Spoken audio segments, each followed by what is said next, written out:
Hi guys. என்னதான் வாரத்தில் mutton chicken மீன்லாம் எடுத்து வச்சு சாப்பிட்டாலும் வாரத்தில் ஒரே ஒரு நாள் நம்ம சைவம் வச்சு சாப்பிட்லாம்.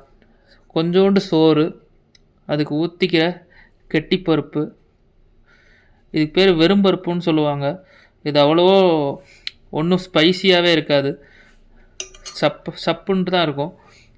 இது கூட நல்லா மொறு மொறுன்னு பொரிச்சு வச்சுருக்கிற காலிஃப்ளவர் பக்கோடா. காலிஃப்ளவர் பக்கோடாவுக்கு தனி வீடியோ போட்டிருக்கோம் எப்படி செய்கிறதுன்னு.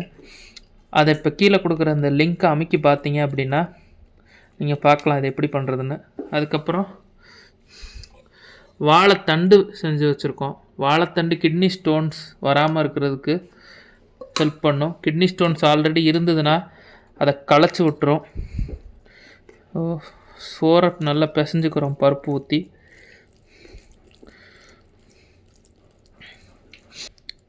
ஒரு பொரியல், ஒரு காலிஃப்ளவர் பீஸ் எடுத்து வைக்கிறோம். அதுக்கப்புறம் கொஞ்சோண்டு வாழைத்தண்டு பொரியல். பாருங்கள் எப்படி இருக்குன்னு.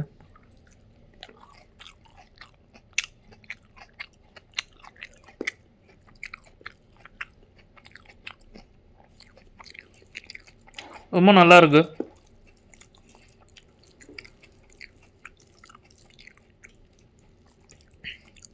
உங்கள் வீட்டில் இன்றைக்கி மதியானம் என்ன குழம்புன்றதை மறக்காமல் கமெண்ட்டில் சொல்லுங்கள்.